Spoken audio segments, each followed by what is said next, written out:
My name is Chloe Cavins. I'm Cooper Hain. I'm Todd Cavins. Ruth Cavins. Rin Cavins. Mackenzie Payton. My name is Holly Baumann, and this is my persuasive speech over sex education. My purpose for this speech is to persuade you that sex education should be provided in public schools for their students. In this speech, I will explain that although not all states require sex education, an increase in access will decrease STI rates, decrease unplanned pregnancies, and provide knowledge to students as they enter this next step of their life. This is important because it affects everyone. Everyone sitting in here in this room today was brought here by sex initially. So it should be taught in schools as we need it to survive. And it affects everyone in their daily life. Now to define the problem. According to Kate Blackman and Samantha Scott on the National Conference of State Legislators website, as of March 1st, 2016, only 24 states and the District of Columbia require public schools to teach sex education. That's just under half of our states requiring their schools to teach it. And also on their website, only 20 of the 24 require the sex education to be taught with medical accuracy.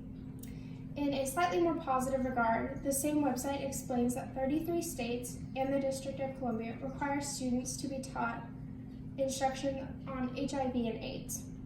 This is only 9 more states. However, these 9 other states don't require sex education. So how are students supposed to apply their knowledge if they're not given prior knowledge to what HIV and AIDS are caused by? How it affects us. Now, we all remember having the talk. We were sitting in our classrooms and our teacher started to present and all the boys were snickering in the back. There was a brief discussion about contraception and how we were going to change and how we were going to feel. It might not have been as awkward if we would have started younger and just brought the facts in from the beginning. If you would have began with facts when you were in 6th grade and heard about it every single year as you got older, it might not be so taboo. Now, talking about sex may not prevent people from having sex, but it will educate people on how to be safe and have the decision of whether they want to participate or not. Although students do become sexually active, it does happen, and so do the consequences. Some of these consequences include STIs.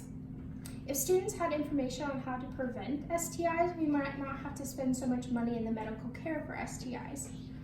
They would also have a way to protect themselves and know that that is a risk going into this activity. Continually, unplanned pregnancy also happens.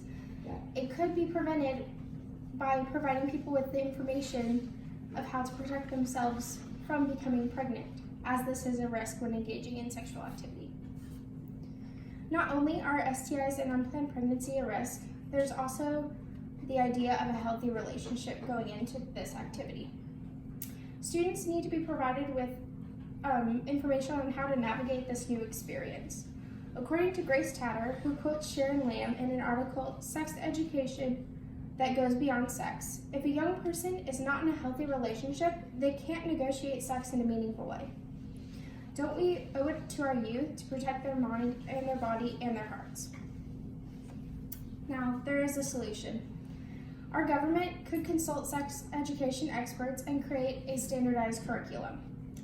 Rebecca Saul Butler, Deneen Soros, and Kathleen Hentz Beach, in their article Institutionalizing Sex Education in Diverse U.S. School Districts, reports that individuals sampled ranging 18 through 83, for the majority, expressed a need for both abstinence-only and contraceptive sex education.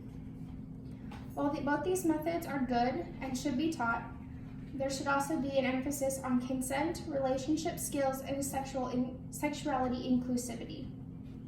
These should all be discussed as they are all part of engaging in sexual activity. Consent is important because we can teach students how to communicate. They can say no, set boundaries, and learn how to respect other people's boundaries before being put in a situation that they will one day encounter.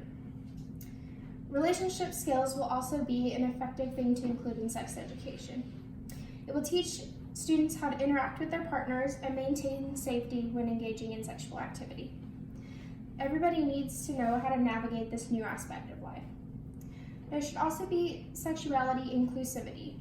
As not everyone is heterosexual, there should be an inclusion of other sexual orientations when we're providing this information and how to protect themselves.